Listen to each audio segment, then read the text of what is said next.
যেভাবে জিয়াউর রহমানকে চট্টগ্রামের সার্কিট হাউসে হত্যা করা হয়। দিনটি ছিল ১৯৮১ সালের ৩০ মে, শুক্রবার ভোররাত। প্রচণ্ড ঝড় বৃষ্টির রাত। সন্ধে থেকেই চট্টগ্রামে নেতাকর্মীদের সাথে বৈঠক করে সার্কিট হাউসে রাত যাপন করছিলেন রাষ্ট্রপতি জিয়াউর রহমান। চট্টগ্রামের দৈনিক আজাদী পত্রিকার রিপোর্টার হিসাবে কাজ করতেন হেলাল উদ্দিন চৌধুরী।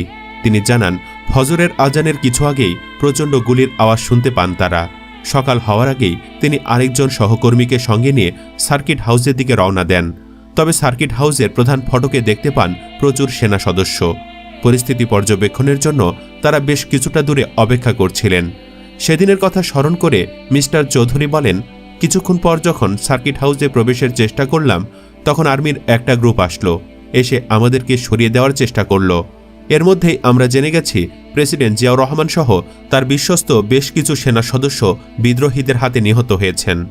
ভোর ৪টার দিকে অফিসাররা অতর্কিতে সার্কিট হাউসে আক্রমণ করে।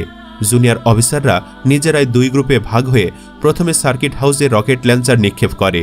পরে এক গ্রুপ গুলি করতে করতে ঝড়ের বেগে সার্কিট হাউসে ঢুকে পড়ে। গুলির শব্দ শুনে জিয়া রুম থেকে বের হয়ে আসেন এবং কয়েকজন অফিসার তাকে ঘিরে দাঁড়ায়।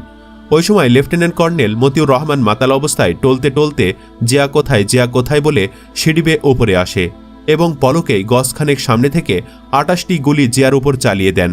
অন্তত ২০টি বুলেট জিয়ার শরীরে বিদ্ধ হয় এবং পুরো শরীর ঝাঁঝরা হয়ে যায়। সকালের আলো ফোটার আগেই জিয়াউর রহমানের মরদেহ সরিয়ে ফেলা হয়। সার্কিট হাউস থেকে চট্টগ্রামের রাঙ্গুনিয়ার পাহাড়ি এলাকায় নিয়ে তাকে দাফন করা হয়। বিএনপির সে সময়ের এক ছাত্র নেতা জানান যে জিয়াউর রহমানের মরদেহ ঢাকায় নেওয়ার আগে পর্যন্ত চট্টগ্রামের বিএনপির নেতাদের মধ্যে ছিল আতঙ্ক। শহরের পরিস্থিতি ছিল থমথমে।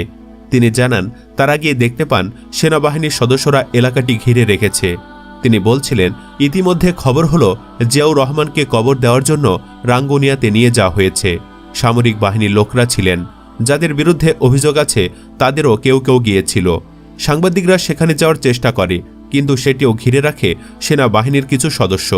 চট্টগ্রামে জিয়াউর রহমানের যাওয়ার খবরটি ছিল পূর্ব ঘোষিত, কিন্তু তার হত্যাকাণ্ডের খবরটি ছিল আকস্মিক। কারা এই হত্যার সাথে জড়িত এবং কেনই বা ঘটেছিল হত্যাকাণ্ড, সে সম্পর্কে সবাই তখন একরকম অন্ধকারে। তবে দিনের শুরুতেই একটি নাম সবার সামনে চলে এলো, জেনারেল এরশাদ। সেনাবাহিনীতে জিয়াউর রহমান সবচেয়ে বেশি বিশ্বাস করতেন দুইজন মানুষকে। একজন হলেন জেনারেল মঞ্জুর এবং আরেকজন হলেন জেনারেল এরশাদ।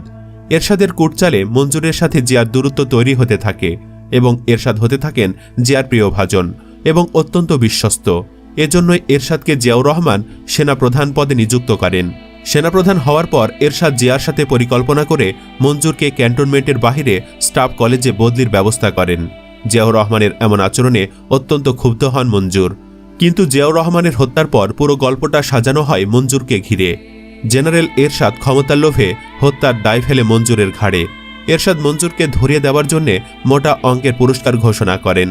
মঞ্জুর বুঝতে পারেন আত্মগোপন করা ছাড়া আর কোনো রাস্তা খোলা নেই। অবশেষে মঞ্জুরকে পুলিশ গ্রেপ্তার করে ফটিকছড়ির এক চা বাগানে। মঞ্জুর ও তার স্ত্রী তখন তাদের ছোট বাচ্চাদের খাওয়াচ্ছিলেন। তখন এরশাদের অনুগত সেনা সদস্যরা এসে মঞ্জুরের হাত ও চোখ বেঁধে জোর করে আর্মি ভ্যানে তুলে ক্যান্টনমেন্টে নিয়ে যায়। সাজানো গল্পটা প্রায় শেষ। এরশাদের অনুগত সৈন্যরা সাধারণ সৈনিকদের নির্দেশ দেয় মঞ্জুরকে নিজের হাতে হত্যা করতে, তবে কেউ রাজি হয়নি। অবশেষে এক অফিসার খুব কাছ থেকে মঞ্জুরের মাথার পেছন থেকে একটি গুলি করে মঞ্জুরকে হত্যা করে। বাংলাদেশ সরকার পরদিন বিজ্ঞপ্তি দিয়ে জানায় মঞ্জুর তার নিজের ক্যান্টনমেন্টের ক্ষুব্ধ সৈনিকদের হাতে নিহত হয়েছেন। জেনারেল জিয়ার হত্যাকাণ্ডের বিচার করা হয় মাত্র 18 দিনে এবং ফাঁসি দেওয়া হয় 13 জন মুক্তিযোদ্ধা অফিসারকে, যাদের জিয়া হত্যার সাথে কোনো রকমের সংযোগ ছিল না। মঞ্জুর ছিলেন বাংলাদেশ সেনাবাহিনীর সবচেয়ে স্মার্ট অফিসার। তিনি 1971 সালে তিনি জীবনের ঝুঁকি নিয়ে পাকিস্তান থেকে পালিয়ে এসে বাংলাদেশের মুক্তিযুদ্ধে যোগদান করেন। তার মতো একজন স্মার্ট অফিসার বোকার মতো সুদূর চট্টগ্রামে অভ্যুত্থান ঘটানোর চেষ্টা করবেন, এটা বিশ্বাসযোগ্য কথা না। জেনারেল জিয়া ও জেনারেল মঞ্জুর মারা গেলেন। ফাঁসির কাস্টে ঝুললেন 13 জন প্রভাবশালী মুক্তিযোদ্ধা অফিসার। ব্যাস, রাস্তা ফাঁকা। এটা শুনে আপনি মোটেই অবাক হবেন না যে জেনারেল এরশাদ 1983 সালে বাংলাদেশের রাষ্ট্রপতি হয়ে যান এবং 1990 সাল পর্যন্ত স্বৈরাচারী শাসন চালিয়ে যান। প্রিয় দর্শক, আমাদের ভিডিওটি ভালো লেগে থাকলে অবশ্যই আমাদের চ্যানেলটি সাবস্ক্রাইব করুন এবং পাশে থাকা বেল আইকনটি ক্লিক করে রাখুন, তাহলে আমাদের প্রতিটি ভিডিও পৌঁছে যাবে আপনার কাছে। ধন্যবাদ।